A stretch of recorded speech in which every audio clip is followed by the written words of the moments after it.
2015 की शुरुआत की एक उमस भरी शाम को मुंबई के एक साधारण से ऑफिस में कुछ इंजीनियर्स और प्रोडक्ट मैनेजर्स एक साहसी सवाल पर चर्चा कर रहे थे। अगर भारत इंटरनेट को अपनी जेब में लेकर चलने वाला है तो 4 इंच की स्क्रीन पर टेलीविजन कैसा दिखेगा। उनकी कंपनी स्टार इंडिया पिछले 15 महीनों से एक स्ट्रीमिंग ऐप बना रही थी जो ड्रामा सीरियल्स, मूवीज और सबसे महत्वपूर्ण क्रिकेट को लोगों तक पहुंचा सके। उन्होंने उसका नाम हॉटस्टार रखा। 11 फरवरी 2015 को क्रिकेट वर्ल्ड कप शुरू होने से ठीक पहले उन्होंने इसे लॉन्च कर दिया। उस टूर्नामेंट के अंत तक भारत के लोगों ने ऐप को करोड़ों बार टैप किया। फोन की छोटी सी आइकॉन अब एक आदत बन चुकी थी। शुरुआती महीनों में ही हॉटस्टार ने 2 बातें साबित कर दी। लोग छोटी स्क्रीन्स पर भी लंबे शोज देखेंगे और क्रिकेट पुराने रिकॉर्ड्स तोड़ सकता है, भले ही वह हवा के रास्ते स्ट्रीम हो रहा हो। टाइमिंग ने भी उसका साथ दिया। सस्ता डेटा बहुत जल्द मार्केट में आने वाला था और एक युवा देश बस स्टॉप्स और एग्जाम हॉल्स के बीच बिंज करने के लिए तैयार था। हॉटस्टार ने एक सीधा सा वादा किया, ऐप खोलिए और आपको कुछ ऐसा मिलेगा जिसे आप जानते हैं, ऐसी भाषा में जिसे आप समझते हैं और ऐसी कीमत पर जिसे आप स्वीकार कर सकते हैं। उसकी लाइब्रेरी में स्टार के टीवी ड्रामास, मूवीज और लाइव स्पोर्ट्स शामिल थे और प्लेटफॉर्म ने शेकी मोबाइल नेटवर्क्स पर भी लाखों लोगों तक स्ट्रीम करना सीख लिया। वे छोटी छोटी शुरुआती जीतें, पैची 3G पर स्मूथ वीडियो और ऐसा क्रिकेट स्ट्रीम जो सबसे खराब पल पर फ्रीज न हो, एक एक मैच और एक एक एपिसोड के साथ भरोसा बनाती चली गईं। फिर डिज्नी ने 21st सेंचुरी फॉक्स को खरीद लिया जिसके पास स्टार था। अप्रैल 2020 में हॉटस्टार को डिज्नी की ग्लोबल स्ट्रीमिंग प्लान में शामिल कर लिया गया और भारत में उसका नाम बदलकर डिज्नी प्लस हॉटस्टार कर दिया गया। नाम बदल गया लेकिन उसका दिल लोकल ही रहा। हिंदी और रीजनल शोज, इंडियन मूवीज और लाइव स्पोर्ट्स का बहुत बड़ा हिस्सा। बहुत जल्दी यह ऐप देश की सबसे ज्यादा इस्तेमाल होने वाली स्ट्रीमिंग सर्विसेज में से एक बन गया और डिज्नी के ग्लोबल नंबर्स का एक मजबूत पिलर भी। कई बार भारत अकेले ही करोड़ों पेइंग यूजर्स देकर डिज्नी के लिए बड़ी भूमिका निभाता रहा। अगर आप देखना चाहते हैं कि जेब में रखी एक स्क्रीन कैसे स्टेडियम जैसा एहसास दे सकती है तो नवंबर 2023 को याद कीजिए। भारत अहमदाबाद में क्रिकेट वर्ल्ड कप फाइनल तक पहुंच चुका था।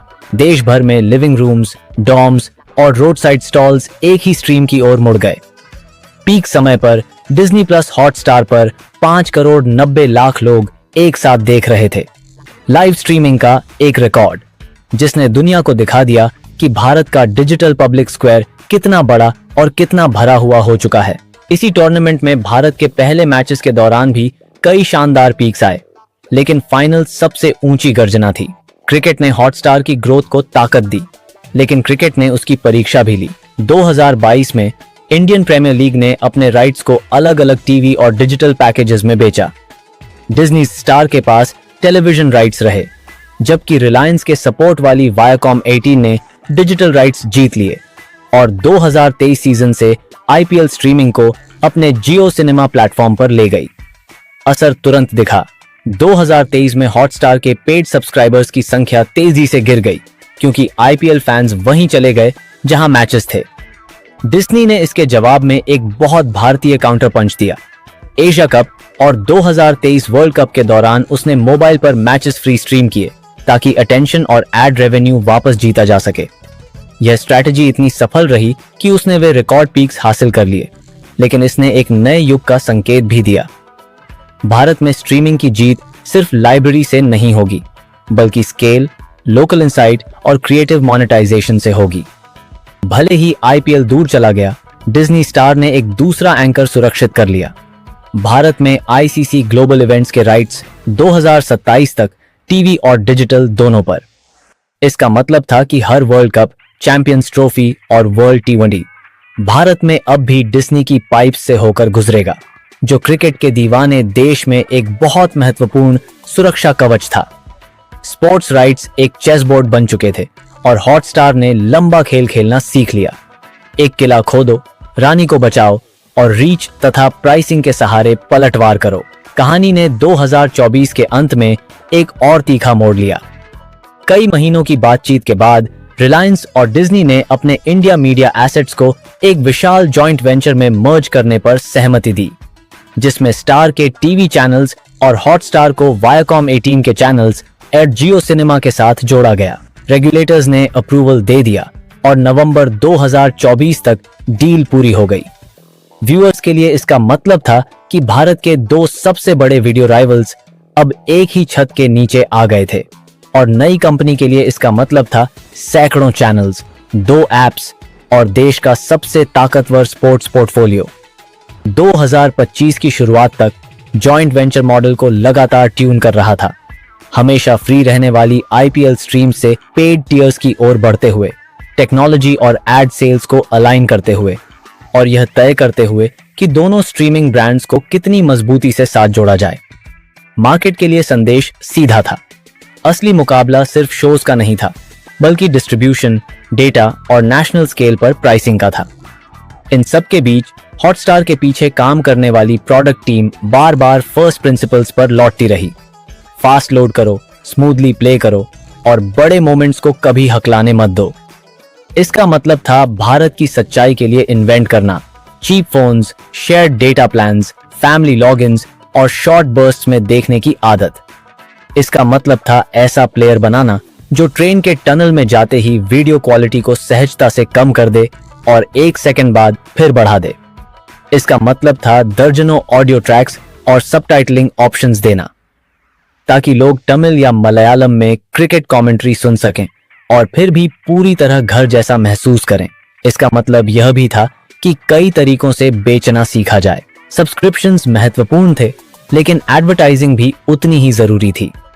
बड़े क्रिकेट इवेंट्स एड रेट्स को ऊपर ले जाते थे, सोप्स और रियलिटी शोज रोज की रीच देते थे, और ऐप ने वह करना सीख लिया जो टीवी दशकों से करता आया था, प्रिडिक्टेबल समय पर प्रिडिक्टेबल आईबॉल्स देना, लेकिन साथ में टारगेटिंग और मेजरमेंट भी जोड़ना।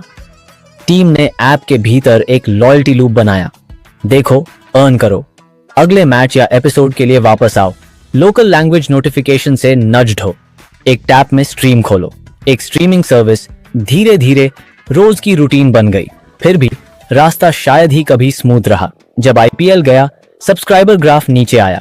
जब एचबीओ कंटेंट 2023 में बाहर हुआ, तब हाई एंड व्यूअर्स का एक हिस्सा कहीं और चला गया। जब डेटा प्राइसेस बढ़ी या राइवल्स की तरफ से नए फ्री ऑफर्स आए, तब कैजुअल व्यूअर्स चर्न करने लगे। हर बार जवाब प्रोडक्ट, कंटेंट और प्राइसिंग का मिश्रण था। 2023 एशिया कप और वर्ल्ड कप के दौरान फ्री मोबाइल स्ट्रीमिंग ने भीड़ को वापस खींच लिया। शांत महीनों में ऐप ने लोकल ओरिजिनल्स, डिज्नी की ग्लोबल फ्रैंचाइजीज और क्रिकेट से आगे के स्पोर्ट्स के स्थायी आकर्षण पर भरोसा किया। मकसद हर हफ्ते जीतना नहीं था, मकसद हर महीने एसेंशियल बने रहना था। आखिर में स्ट्रैटेजी व्हाइट बोर्ड पर बने एक साधारण स्केच जैसी दिखती थी। पहला, भारत जहां है वहीं उससे मिलो। मोबाइल पर कई भाषाओं में ऐसे शोज और स्पोर्ट्स के साथ जो परिचित लगें। दूसरा, हर समय कम से कम एक एडिक्ट स्पोर्ट्स पिलर अपने पास रखो।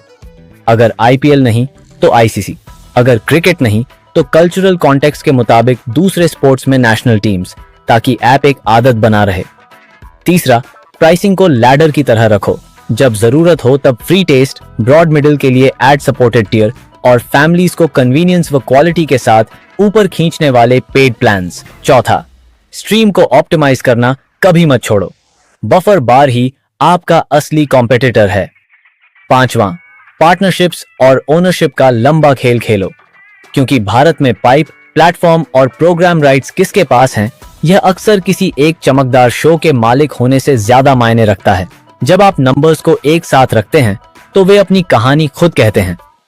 हॉटस्टार ने 2015 में लॉन्च किया और अपने पहले ही वर्ल्ड कप और आईपीएल के दौरान बहुत बड़े व्यू काउंट्स हासिल कर लिए। अगस्त 2024 में मर्जर पूरा होने से पहले भी डिज्नी प्लस हॉटस्टार भारत के स्ट्रीमिंग मार्केट में लगभग 3 करोड़ 80 लाख पेड सब्सक्राइबर्स के साथ शीर्ष पर बना हुआ था। यह तब भी जब वह आईपीएल स्ट्रीमिंग खो चुका था। और नवंबर 2023 में ऐप ने तब विश्व स्तरीय स्ट्रीमिंग रिकॉर्ड बनाया जब भारत और ऑस्ट्रेलिया का मैच एक साथ 5 करोड़ 90 लाख लोग देख रहे थे। ये सिर्फ बड़े आंकड़े नहीं हैं, ये एक ऐसे प्लेटफॉर्म की कहानी कहते हैं जो सर्जिस के लिए बना था और दुनिया के सबसे डिमांडिंग ऑडियंस के लिए इंजीनियर किया गया था। बिजनेस मॉडल लगातार इवॉल्व होता रहा। 2023 के बाद राइवल्स ने फ्री को बैटरिंग रैम की तरह इस्तेमाल किया। हॉटस्टार ने मास ऑडियंस को फिर से बनाने के लिए सिलेक्टेड क्रिकेट को मोबाइल पर फ्री करके जवाब दिया। मर्जर के बाद जॉइंट वेंचर ने संकेत दिया कि पूरी तरह फ्री आईपीएल स्ट्रीमिंग का दौर खत्म होगा और मॉडल पेड थ्रेशोल्ड्स वाले हाइब्रिड रूप में जाएगा। यह याद दिलाता है कि भारत में फ्री एक टैक्टिक है, कोई रिलीजन नहीं। लॉन्ग टर्म गेम है, ट्रस्ट, हैबिट और सेंसिबल प्राइस। बेशक सब्सक्रिप्शन से आगे भी कई हेडेक्स थे। राइट्स महंगे होते हैं, बिडिंग वॉर्स बैलेंस शीट्स को जला सकती हैं, रेगुलेशन में बदलाव, data privacy, advertising rules, content सबको सतर्क रखते हैं। बड़े मैचेस के दौरान आने वाली पॉपअप आउटेजेस कुछ ही सेकंड्स में सोशल मीडिया पर एम्पलीफाई हो जाती हैं और जितना बड़ा प्लेटफॉर्म उतनी ज्यादा स्क्रूटिनी। चैट को कैसे मॉडरेट करते हैं, एड्स कैसे दिखाते हैं, किड्स को कैसे प्रोटेक्ट करते हैं, मैट्रिक्स कैसे रिपोर्ट करते हैं। कई बार ऐप पर एक टाउन स्क्वायर का भार था, इसका एकमात्र डिफेंस था प्रोडक्ट खुद। बेसिक्स को सही रखो, मिसेस को खुलकर ठीक करो और तेजी से आगे बढ़ो। अगर शुरुआत को ध्यान से देखें तो समझ आता है कि बीच का रास्ता क्यों समझदारी भरा था। हॉटस्टार इंटरनेट के लिए एक फैक्ट्री माइंडसेट के साथ पैदा हुआ था। Compress and cache, predict and prefetch, measure and nudge. यह कभी सिर्फ टीवी ऑन अ फोन नहीं था, यह ऐसा टीवी था जिसे 22 भाषाएं बोलना सिखाया गया, जिसे 1000 तरह की प्राइस पॉइंट्स के अनुसार ढलना था और जिसे ऐसे देश में टिकना था जहां नेटवर्क बार्स मौसम के साथ ऊपर नीचे होते रहते हैं। छोटी बातों पर यह एडिक्ट ध्यान, start time, sync, subtitle timing, commentary choices उसकी मोड बन गया। और अब डिज्नी रिलायंस मर्जर के बाद यह प्लेटफॉर्म भारत के सबसे बड़े मीडिया हाउस के भीतर बैठा है, चारों ओर चैनल्स, स्टूडियोज और देश के सबसे बड़े स्पोर्ट्स राइट्स के साथ। भविष्य शायद और स्टिचिंग टुगेदर लेकर आएगा। Common logins, shared wallets, unified ad products और फ्री एड सपोर्टेड तथा प्रीमियम के बीच लगातार रीबैलेंसिंग भी। यह नए टेस्ट्स भी लाएगा। क्या एक कंपनी 2 विशाल एप्स को बिना यूजर्स को कंफ्यूज किए चला सकती है? आप प्ले पर एक साथ 5 करोड़ टैप्स को सपोर्ट करने के लिए सॉफ्टवेयर अपडेट्स कितनी तेजी से पुश कर सकते हैं? जब लिविंग रूम टीवी सचमुच स्मार्ट एंड चीप हो जाए, तब स्मॉल स्क्रीन प्रोडक्ट को गर्मजोशी से जीवित कैसे रखेंगे? अगले दशक का फैसला इन्हीं जवाबों से होगा। युवा फाउंडर्स को इस यात्रा से क्या सीखना चाहिए? पहली बात, मार्केट जहां सच में रहता है वहीं उससे मिलो, वहां नहीं जहां आप चाहते हो कि वह रहे। हॉटस्टार ने भारत की मोबाइल रियलिटी का सम्मान किया और अनइवन नेटवर्क्स तथा मल्टीलिंगुअल लाइव्स के लिए प्रोडक्ट बनाया। दूसरी बात, हैबिट सबसे अच्छे दिन पर नहीं, सबसे बुरे दिन पर बनती हैं। ऐसी स्ट्रीम जो बारिश के तूफान में भी चलती रहे, वह किसी चमकदार बैनर से ज्यादा मूल्यवान है। तीसरी बात, अपनी स्ट्रैटेजी को कम से कम एक नॉन नेगोशिएबल ड्रॉ पर टिकाओ। क्रिकेट, कोई प्रिय शो या कोई ऐसा फ्रैंचाइज जिसका लोग इंतजार करते हों, और बाकी कैटलॉग को उसी सूरज के चारों ओर घूमने दो। चौथी बात, प्राइस पर फ्लेक्सिबल रहो लेकिन वैल्यू पर फर्म रहो। फ्री आपको ग्रो करने में मदद कर सकता है, लेकिन लोग इसलिए टिकते हैं क्योंकि प्रोडक्ट काम करता है। पांचवी बात, जायंट्स की दुनिया में पार्टनरशिप प्योरिटी से ज्यादा ताकतवर होती है। बड़े डिस्ट्रीब्यूशन और राइट्स मशीन का हिस्सा बनना मैसी लग सकता है, लेकिन वही आपको इनएविटेबल भी बना सकता है। अगर आप किसी बड़े मैच के दौरान चाय की दुकान पर खड़े होकर फोन्स को बाहर आते देखें, तो आपको यह कहानी चलते हुए दिख जाएगी। कोई एक आइकॉन पर टैप करता है, स्ट्रीम शुरू होती है, एक चीयर उठती है और चेहरों का घेरा और सिमट जाता है। 5 मिनट बाद एक दोस्त सस्ते फोन के साथ जुड़ता है और पिक्चर उसी के हिसाब से एडजस्ट हो जाती है। दूसरा ग्रुप वही फीड किसी दूसरी भाषा में खोलता है। ओवर के बीच आने वाला एड किसी ऐसे लोकल ब्रांड का होता है जिस शहर का नाम आपने शायद कभी नहीं सुना। उस छोटे से घेरे में आप एक ऐसे प्लेटफॉर्म की हार्ट बीट सुन सकते हैं जिसने एक अरब स्क्रीन से बात करना सीख लिया, वह भी एक बफर फ्री सेकंड के सहारे। और भविष्य चाहे एक सिंगल ऐप हो या एक ही छत के नीचे 2 सिबलिंग्स, क्राफ्ट वही रहेगा। बड़े मोमेंट को पास का एहसास दिलाओ और उसे हर किसी के लिए काम करने लायक बनाओ।